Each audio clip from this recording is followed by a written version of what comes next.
Hello दोस्तों, मैं आदेश प्रताप सिंह आप सभी का मैस्टिट्यूड बाय आदेश सर पे स्वागत करता हूं। दोस्तों, जैसा कि आप सभी को पता है कि आपके चैनल पर रेगुलर मैथ्स और रीजनिंग की क्लासेस चल रही है और हमने मैथ्स के नंबर सिस्टम की चैप्टर की शुरुआत की है, जिसमें से रिमाइंडर थ्योरम के 2 पार्ट अपलोड हो चुके हैं। जिन्होंने वो दोनों पार्ट नहीं देखे हैं, प्लीज़ जाके वो पार्ट देखिए, तभी जाके आज का जो तीसरा पार्ट है वो समझ में आएगा, क्योंकि ये थोड़ा एडवांस लेवल का होने वाला है। उसी तरीके से रीजनिंग का भी रेगुलर कोर्स चल रहा है, क्लॉक पढ़ाया जा रहा है। क्लॉक के 3 पार्ट अपलोड हो चुके हैं। जिन्होंने पिछले वीडियोस नहीं देखे हैं, जाके ज़रूर देखें, आपकी अंडरस्टैंडिंग बहुत ही अच्छी होने वाली है। ठीक है दोस्तों, तो आइए अब हम पार्ट 3 चालू करते हैं, बने रहिएगा दोस्तों। पिछले वीडियोस में हमने कुछ बेसिक कैलकुलेशंस वाली चीज़ें देखी थी, जो कि बहुत इंपॉर्टेंट है। अब हम कुछ थ्योरम्स पढ़ेंगे। वो थ्योरम्स आपके पेपर के लिए बहुत ही ज़्यादा इंपॉर्टेंट है। जो पहला थ्योरम है वो है यूलर थ्योरम। Euler theorem. तो सोच समझिएगा ज़रा, ये यूलर थ्योरम या यूलर नंबर होता क्या है। देखिएगा, अगर आपको किसी भी संख्या का यूलर नंबर निकालना है, बहुत ध्यान से सुनिएगा, बहुत इंपॉर्टेंट है। अगर आपको किसी भी संख्या का यूलर नंबर निकालना है, तो आपको देखना पड़ेगा कि इस संख्या से पहले ऐसी कितनी संख्याएं हैं जो n के साथ को प्राइम है। फिर से बोल रहा हूं, सुनिएगा।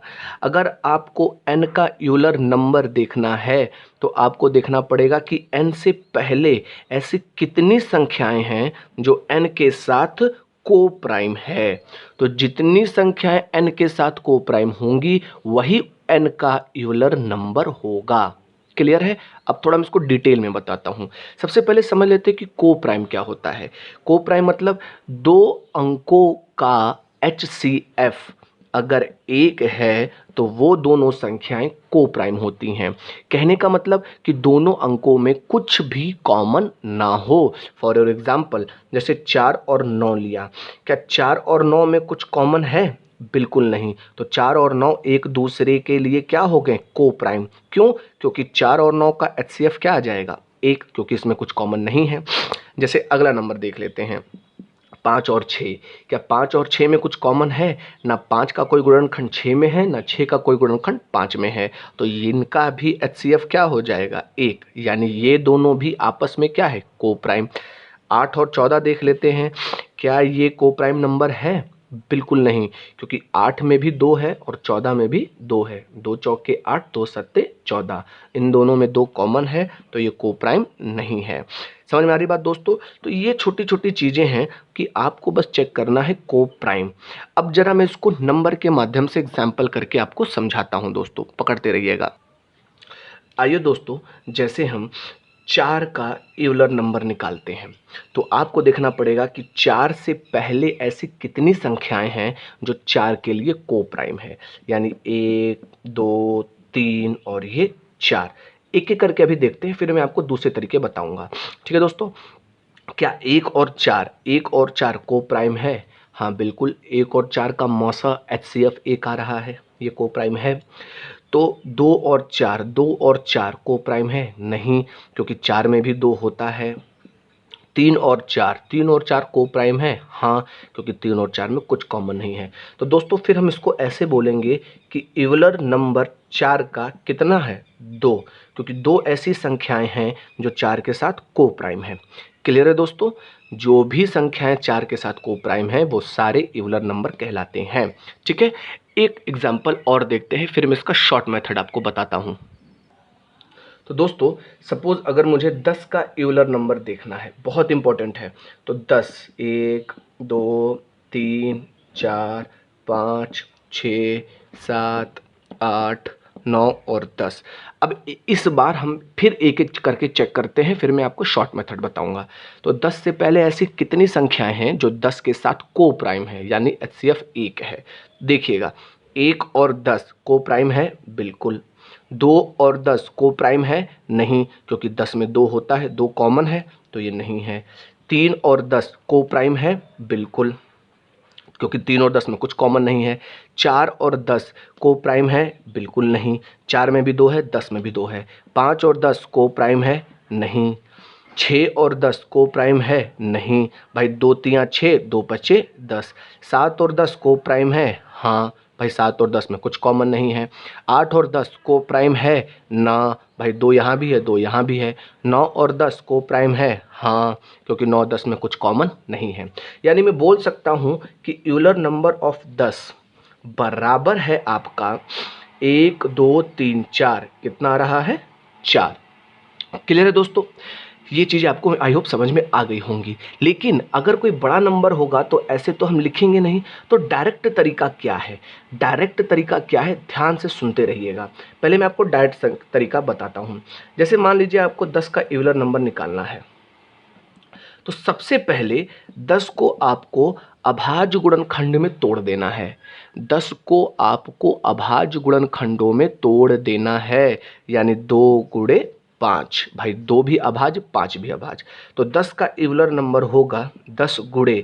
अब देखिएगा, जो जो आपके अभाज्य नंबर हैं उसको लिखने का तरीका, हर में 2, अंश में 1 कम, गुणे हर में 5, अंश में 1 कम 4। ये कैसे आया है ये भी मैं बताता हूँ, पर जो बेसिक चीज़ है, जो प्रोसेस है, वो आपको आना चाहिए। फिर से मैं बताता हूँ, अभी मैं कई सारे एग्जाम्पल भी कराऊंगा कि जैसे अगर मुझे 10 का यूलर नंबर देखना है तो 2 गुणे 5, उसको मैंने अभाज्य गुणनखंडों में तोड़ दिया।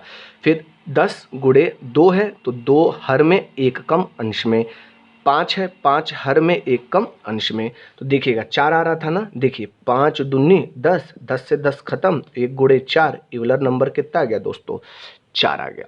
क्लियर है, ये हो कैसे रहा है, आइए इसके बारे में हल्का सा बात कर लेते हैं। दोस्तों समझिएगा सीन क्या चलता है। जैसे आपको पता है कि 10 बराबर 2 गुणे 5 होता है। क्लियर है दोस्तों, तो जब हम को प्राइम नंबर खोजते हैं, यानी वो चीज़ें खोजते हैं जो 10 को ना काटें, तो इनके लिए पहले हम देखेंगे ऐसी कितनी चीज़ें हैं जो 10 को काट रही हैं। तो फिर जो हमें चीज़ें 10 को काटने वाली मिली हैं, 10 में से घटा देते हैं। कहने का मतलब कि 10 में 2 कितनी बार है भाई, 10/2 बार, यानी 2 से 10 भाई, 2 पचे 10, 5 बार कट जाएगा, यानी 5 ऐसी संख्याएं हैं जो 2 के लिए कोप्राइम नहीं है। तो भाई ये तो कोप्राइम नहीं है, तो 10 में से हमने घटा दिया, तब जाके हमें कोप्राइम मिल जाएगी। तो दोस्तों फिर अगर मैंने 10 को कॉमन कर लिया तो ये क्या हो जाएगा 1 - 1/2, जिसको सॉल्व किया तो 1 - 1/2 यानी 1/2। उसी तरीके से 5 के साथ भी है कि 10 में से ऐसे कितने नंबर्स हैं जो 5 से कटेंगे, तो भाई 10/5 ऐसे इतने नंबर हैं जो 5 से कटेंगे। लेकिन आपको कैसे नंबर चाहिए जो 5 से ना कटें, तो भैया इतने कट रहे हैं, 10 में से घटा दिया। फिर यहाँ पे अगर मैंने 10 कॉमन कर लिया तो 1 - 1/5 यानी 10 × 4/5। समझ में आ रहे दोस्तों, तो ये इसका प्रोसेस है, ये बेसिक प्रोसेस है। एक बार फिर से बता देता हूँ, मैंने सबसे पहले 10 को अभाज्य गुणनखंडों में तोड़ा, फिर मैंने देखा कि 10 में से ऐसी कितनी संख्याएं हैं जो 2 से कटेंगी, तो 10/2। भाई ये तो कट रही हैं, पर मुझे क्या चाहिए को प्राइम, तो 10 में से घटा दिया, तो ये 1 - 1/2 1/2 दे दिया। फिर उसके बाद भाई 10 में से ऐसी कितनी संख्याएं हैं जो 5 से कटेंगी, तो 10/5, पर आपको को प्राइम चाहिए जो नहीं कटे, तो 10 में से घटा दिया, तो 1 - 1/5 से 4/5। आई होप ये चीज़ आपको क्लियर हो गई होगी। इसका यूज़ क्या है वो भी मैं आपको बताऊंगा। एक दो प्रैक्टिस और कर लेते हैं दोस्तों जैसे सपोज अगर मुझे 20 का यूलर नंबर निकालना है, तो आपको 20 को अभाज्य गुणनखंडों में तोड़ देना है। यानी 20 क्या होता है, 4 पच्चे 20, तो 4 यानी 2 का स्क्वायर, और ये 5 भाई, 2 भी अभाज्य 5 भी अभाज्य। क्लियर है। अब आप सोचिए 20 को मैंने लिख दिया 4 पच्चे 20। अब आपको पावर से कोई मतलब नहीं है, क्योंकि अगर मैं 2 का मल्टीपल खोजूंगा तो 2 के जितने मल्टीपल हैं सारे मिल जाएंगे। तो आपको पावर से नहीं मतलब है, आपको सिर्फ इससे मतलब है। क्लियर है। अब डायरेक्ट करते हैं, इवलर नंबर ऑफ 20 भाई 20 × 2 है तो 2/1, ऊपर 1, फिर यहाँ 5 है तो 5 और ऊपर 1 कम 4, क्योंकि वहाँ पे आपको पता ही है 1 माइनस करके आता है। क्लियर है, बस हो गया दोस्तों, 5 दूनी 10, 0 खत्म, 4 दूनी 8, ये है इसका इवलर नंबर। आइए एक और देख लेते हैं। जैसे अगर मुझे 18 का इवलर नंबर देखना है, 18 क्या होता है, 2 × 9 = 18, यानी 2 गुणे 3 का स्क्वायर।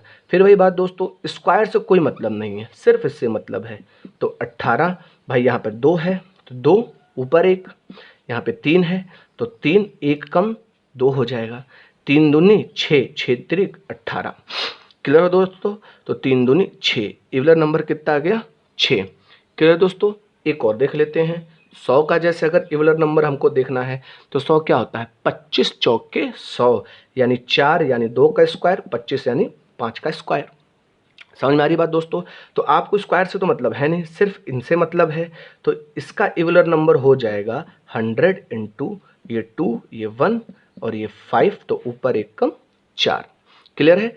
5 दूनी 10, 10 से 1 जीरो खत्म, तो 10 गुणे 4 कितना हो गया दोस्तों? 40। ये है इसका इवलर नंबर। क्लियर है? आई होप अब आपको चीज़ें समझ में आ गई होंगी कि इवलर नंबर कैसे निकलता है। आइए दोस्तों, अब इसका बहुत ही शानदार यूज़ देखते हैं। एक आखिरी चीज़ दोस्तों जो हमें जाननी है, किसी भी प्राइम नंबर यानी किसी भी अभाज्य संख्या का जो इवलर नंबर होता है वो संख्या -1 होता है। जैसे कहना क्या चाहता हूँ सुनिएगा।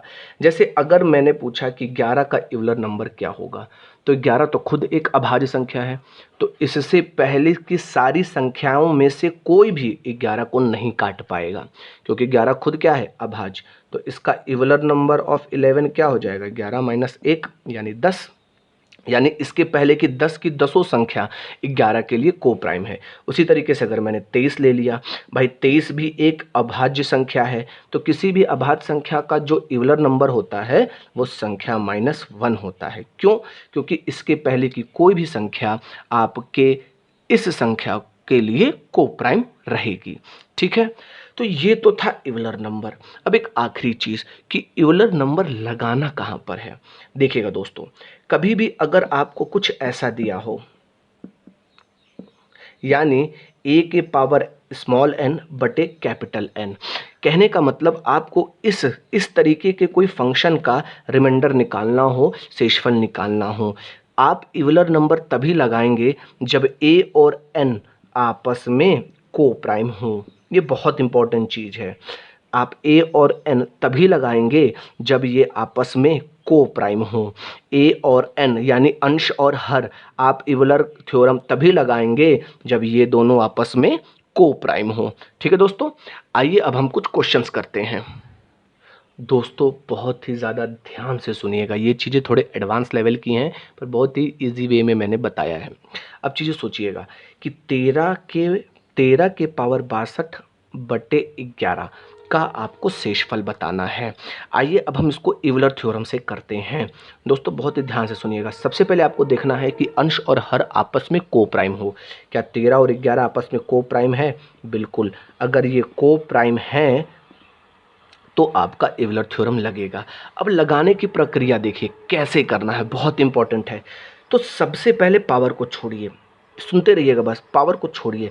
सबसे पहले आप 13 बटे 11 का शेषफल निकालिए। ठीक है? और इसके पावर में 62 और 11 के इवलर नंबर का शेषफल लगा दीजिए, आंसर आ जाएगा। फिर से बोल रहा हूँ मैं, अगर आपको इवलर थ्योरम लगाना है तो कैसे लगाना है ध्यान से सोचिएगा।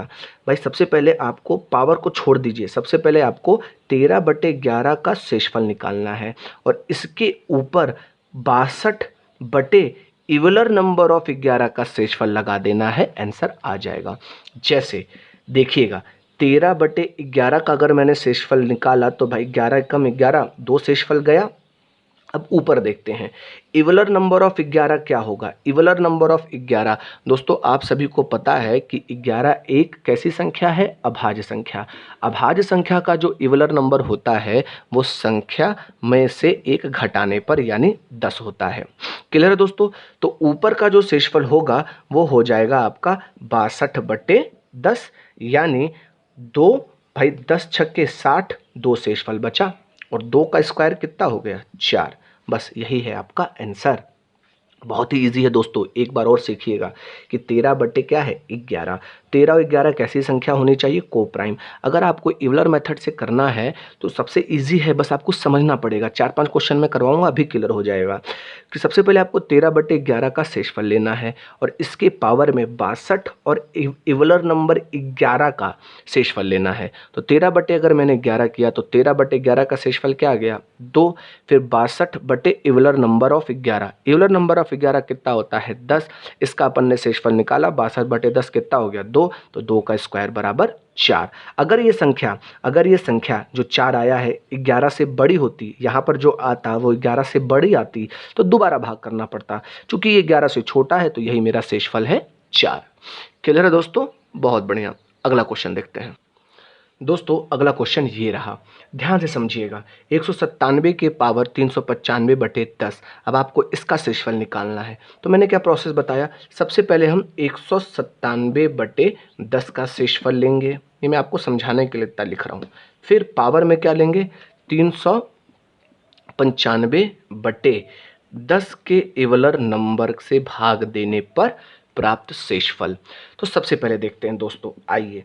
तो भैया 197/10 करेंगे तो आपको पता है कि 10 से भाग करते हैं तो जो इकाई का अंक होता है वही उसका शेषफल होता है। तो इसमें इसका शेषफल आ गया 7। अब आपको ऊपर देखना है कि जब 395 को यूलर नंबर से भाग कर रहे हैं तो सबसे पहले आपको 10 का यूलर नंबर देखना पड़ेगा। तो वही चीज़ 10 बराबर क्या होता है? 2 गुणे 5। तो 10 का यूलर नंबर भाई 2 है तो 1 कम ऊपर, यहाँ 5 है तो 1 कम ऊपर। क्लियर है? तो 5 दूनी 10, खत्म। कितना आ गया? 4। यानी ऊपर जो बचा आपका 395/4। ये मैं इतना लिख रहा हूँ दोस्तों, ये एक लाइन में किया जा सकता है। अगली चीज़ देखते हैं फिर 7 के पावर। अब 4 से जब भाग करेंगे तो क्या शेषफल आएगा? आपको पता है अगर किसी संख्या को 4 से भाग देना होता है तो अंतिम 2 अंक देने पड़ते हैं। आइए देखिए, 4 दूनी 8, 1 गया, 4 तियाँ 12, 3 बचा, तो यहाँ से बचा 3। क्लियर है? तो 7 का क्यूब टोटल मुझे यहाँ से मिला। 7 का क्यूब कितना होता है? 343। ठीक है दोस्तों, अगर ये संख्या 10 से छोटी होती तो यही आंसर हो जाता, पर ये संख्या 10 से बड़ी है तो भाई दोबारा 10 से भाग देना पड़ेगा, क्योंकि ओरिजिनल शेषफल किससे चाहिए आपको? 10 से भाग करते हुए। तो जब मैंने इसको 10 से भाग किया तो आपको पता है कि 10 से भाग देने पर उसका इकाई का अंक ही शेषफल आता है। तो यहाँ पे शेषफल क्या आ जाएगा? 3। That's it. क्लियर है दोस्तों? एक बार और सीखते हैं। सबसे पहले मैंने केवल इसको पकड़ा 197/10। इसके शेषफल की पावर में 395 का यूलर नंबर ऑफ 10 के से प्राप्त शेषफल पर देखना है। तो यूलर नंबर ऑफ 10 कितना आ गया? 4। यहाँ से शेषफल कितना आ गया आपका? 7। और जब मैंने 395 को 4 से भाग किया तो शेषफल कितना आया? 3। 7 का क्यूब यानी 343। ये बड़ी वैल्यू है 10 से, तो 10 से फिर भाग किया, आंसर आ गया 3। ठीक है दोस्तों, आइए अगला क्वेश्चन की ओर आगे बढ़ते हैं। दोस्तों नेक्स्ट क्वेश्चन देखिएगा, सेम वही है भाई। 7 और 11 को प्राइम है, तो सबसे पहले 7/11 का शेषफल निकालेंगे। फिर उसके बाद 82 का 11 के यूलर नंबर से भाग देने पर प्राप्त शेषफल पावर चढ़ा देंगे। क्लियर दोस्तों? अब सबसे पहले 11 से अगर 7 में भाग देंगे, ध्यान से सुनते रहिएगा, 11 से 7 में भाग देंगे तो भाई 700 छोटा है, भाग जाएगा नहीं, तो यहाँ पे शेषफल कितना आएगा? 7। अब आपको 82 में 11 के यूलर नंबर से भाग देना है।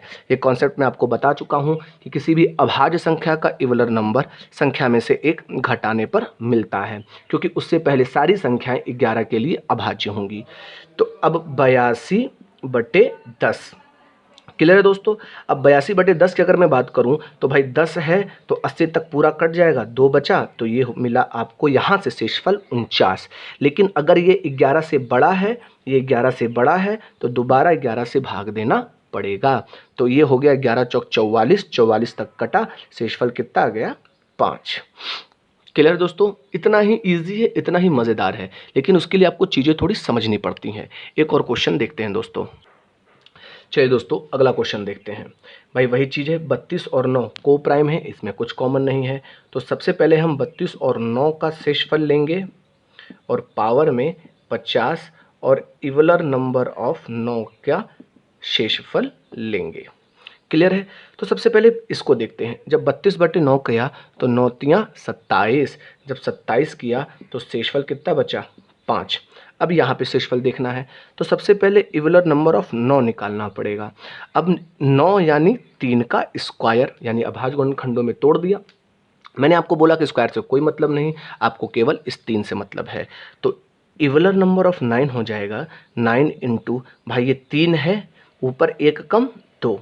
क्लियर हो रहा है दोस्तों? तो ये होगा 3 तिरिका 9 और 3 दूनी 6, यानी 9 का इवलर नंबर कितना आ गया 6, यानी ऊपर आपको किससे भाग देना है 6 से। ठीक है, तो दोस्तों ये हो गया 5 के पावर 50/6, 8 छंग 48, शेषफल बचा 2, 5 का स्क्वायर ये मिला 25। भाग किसे करना था 9 से, चूंकि ये बड़ा है तो दोबारा भाग देना पड़ेगा। क्लियर दोस्तों? तो अब पॉजिटिव शेषफल अपन देखते हैं, नेगेटिव भी देख सकते हैं। अगर नेगेटिव देखेंगे तो 9 तियां 27, 27 ज़्यादा है, शेषफल क्या आ गया -2। पर -2 तो कभी लिखेंगे नहीं, हमेशा धनात्मक होना चाहिए, तो हर में से 2 को घटा दिया, आंसर आ गया 7। आप डायरेक्ट 9 दूनी 18 भी पढ़ सकते थे, कोई दिक्कत नहीं है। तो ये चीज़ें हैं दोस्तों इवलर नंबर की। ठीक है, आइए एक और क्वेश्चन करते हैं दोस्तों। ये बहुत इंपॉर्टेंट क्वेश्चन है और कई बार पेपरों में आता भी है। आइए दोस्तों इसको देखते हैं। क्या 2 और 153 को प्राइम है? बिल्कुल भाई, दोनों में कुछ कॉमन नहीं है, तो इवलर मेथड लगा सकते हैं। तो सबसे पहले 2/153 का रिमाइंडर देखेंगे और ऊपर क्या देखेंगे 100 इवलर नंबर ऑफ 153 का रिमाइंडर। ठीक है, तो चलिए स्टार्ट करते हैं। तो अगर मैंने 2 में 153 से भाग दिया तो 2 तो छोटा है, भाग जाएगा नहीं, यही शेषफल क्या मिल गया 2।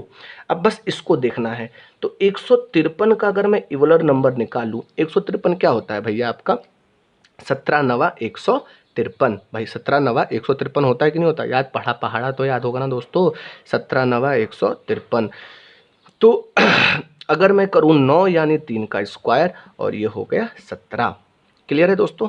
आइए देखिए, तो 153 का इवलर नंबर होगा 153 है, 153 गुणे, भाई पावर से मतलब नहीं है, तो ये 3 ऊपर 1 कम 2, ये 17 ऊपर 1 कम 16। याद आ रही दोस्तों? अब देखिए काटते हैं, 17 तियां 51, 51 से कितनी बार में कटा 3 बार में, भाई 51 से 3 बार में कट गया आपका। तो ये हो गया 3 दूनी 6 और 16 छक्का 96, यानी 153 का इवलर नंबर आ गया 96। तो यहाँ से तो 2 मिला और यहाँ पे मिल जाएगा 100/96। ये दोस्तों बहुत ही बेसिक चीज़ें और बहुत ही इंपॉर्टेंट है। फिर से बता देता हूँ, अभाज्य गुणनखंडों में तोड़ दिया, 17 नवा 53, 9 को मैंने लिख दिया 3 का स्क्वायर, अभाज्य होना चाहिए। थोड़ी एडवांस लेवल की चीज़ है बट इंपॉर्टेंट है। क्लियर दोस्तों? बाकी अंश में और हर में डिफरेंस एक करके लिख देते हैं, कैसे लिखते हैं ये भी मैंने आपको बता दिया है। तो ऊपर गया आपका देखिए 2 के पावर 4, क्योंकि 96 कम 96, शेषफल बचा 2 के पावर 4। 2 के पावर 4 क्या हो गया आपका 2 दूनी 4 दूनी 8 दूनी 16, यानी आपका क्या मिल गया 16। 153 से छोटा है, भाग जाएगा नहीं, तो आंसर कितना हो गया आपका 16। क्लियर दोस्तों? ये बहुत ही इंपॉर्टेंट है और बहुत ही बेसिक चीज़ है और बहुत ही आसान है। ठीक है, आगे बढ़ते हैं दोस्तों अगले क्वेश्चन के साथ। अगला क्वेश्चन आपके सामने है दोस्तों। देखिएगा चीज़ें थोड़ी डिफिकल्ट होती जा रही हैं, थोड़ी एडवांस लेवल की होती जा रही हैं बस, लेकिन मैं आपको बता बहुत सिंपल वे में रहा हूँ, आपको चीज़ों को सुनते जाना है। अब देखिए 5 और 18, इन पावर्स पे ज़्यादा ध्यान मत दीजिए, इसे मैं अगले अगले पार्ट में मैं आपको इस पर कम से कम 5-6 क्वेश्चन और करवाऊंगा, इस तरीके के पावर वाले, तो बने रहिएगा। तो सबसे पहले 5 और 18 देखते हैं कैसे संख्या है को प्राइम। तो भैया इवलर थ्योरम लगा सकते हैं 5/18 का, और ऊपर क्या होगा कि 7 के पावर 9 के पावर 5 को भाग देना होगा इवलर नंबर ऑफ 18 से। क्लियर है दोस्तों? तो सबसे पहले देखते हैं, आइए 5/18, भाई 18 बड़ा है 5 छोटा है, तो पावर क्या चढ़ेगा आपका, सॉरी, तो शेषफल आपका क्या बचेगा यहाँ पर 5 ही बचेगा। अब ऊपर देखते हैं इवलर नंबर ऑफ 18 से, अगर इवलर नंबर ऑफ 18 देखें तो 18 को प्राइम नंबर में तोड़ना पड़ेगा। 2 नवा 18, यानी 2 गुणे 3 का स्क्वायर, को प्राइम 2 गुणे 9 नहीं लिख सकते हैं क्योंकि 9 अभाज्य नहीं है, आपको अभाज्य में तोड़ना है। क्लियर है? तो अगर 18 का इवलर नंबर क्या हो जाएगा फिर 18, 2 है ऊपर 1 कम, 3 है ऊपर 1 कम, तो 3 दूनी 6, 6 त्रिक 18, तो ये बराबर आ गया 3 दूनी 6। तो इसका इवलर नंबर क्या आ गया दोस्तों? 6। यानी कि आपको ऊपर 7 के पावर 9 के पावर 5 को किससे भाग देना है? 6 से। क्लियर है दोस्तों? अब ज़रा एक लाइन नोट करिएगा कि अगर मैं जो पावर है इससे कोई ख़ास मतलब नहीं है। अगर मैं केवल 7 को देखूं तो 6 से 7 में भाग दूंगा तो शेषफल क्या मिल जाएगा आपको? 1 मिलेगा। अगर मैं 6 से 7 में भाग दूंगा तो शेषफल क्या मिलेगा? 1 मिलेगा। और 1 के पावर कुछ भी हो हर बार क्या मिलेगा? 1 ही मिलेगा। समझ में आ रही दोस्तों? भाई 6 से 7 में भाग दिया तो शेषफल क्या मिलेगा? 1 मिलेगा। और 1 के पावर कुछ भी हो हमेशा शेषफल क्या मिलेगा? 1 ही मिलेगा। यानी इस पूरे से ओवरऑल शेषफल क्या आ रहा है? 1। तो यहाँ से 5 ऊपर से 1, 5 के पावर 1 क्या हो गया? 5। बस यही है दोस्तों। समझ में आ रही बात दोस्तों? देखिए कितना बड़ा क्वेश्चन था और कितने लप्पो वे में हमने इसको भिड़ा दिया। बस चीज़ों को आपको समझते रहना है। 18 है, 18 से आपने 6 पर आए, 6 से जहाँ पे देखा 7 है तो पावर 1 7 में करेंगे तो शेषफल 1 मिल गया। 1 के पावर कुछ भी हो हमेशा 1, नीचे 5 था, 5 के पावर 1, आंसर आ गया आपका 5। क्लियर दोस्तों? तो दोस्तों अगले मैं आपको होमवर्क देने जा रहा हूँ, देखते रहिएगा। दोस्तों ये क्वेश्चन आपका होमवर्क है, आप इसको ज़रूर करिएगा। तो दोस्तों आज आपको बस ध्यान से सुनना है। आज का जो लेक्चर है बहुत ही ज़्यादा एडवांस लेवल का है और बहुत ही ज़्यादा इम्पॉर्टेंट भी है। आपको इसको बार बार देखना है, समझना है। ठीक है दोस्तों? तो आप हमसे जुड़े रहिए, हम आपको बहुत ही ज़्यादा नई चीज़ें और बहुत ही स्पेशल कॉन्सेप्ट्स दे रहे हैं। जो भी डाउट हो आप कमेंट बॉक्स में डालिए। चीज़ें बहुत ही उम्दा तरीके से मैंने बताई हैं, बहुत ही ईजी वे में बताई है। यही चीज़ रीजनिंग वाले सर भी कर रहे हैं। तो दोस्तों आपने अगर पिछले पार्ट्स नहीं देखे हैं, पिछले वीडियोज़ नहीं देखे हैं नंबर सिस्टम के या क्लॉक के, तो जाके उसको तुरंत देखिए। और दोस्तों जैसा कि आप सभी को पता है कि ये जो समय चल रहा है ये आपका समय चल रहा है कोरोना वायरस का, तो आपको टेंशन लेने की कोई ज़रूरत नहीं है। पढ़ाई आपकी नहीं रुकेगी। थोड़ा मन भी कम करता है पढ़ाई करने का, मैं समझता हूँ, लेकिन जितना भी है सही है। ठीक है दोस्तों? तो चिल रहने का, एंजॉय मारने का, बाकी सब बढ़िया है। जय हिंद, जय भारत।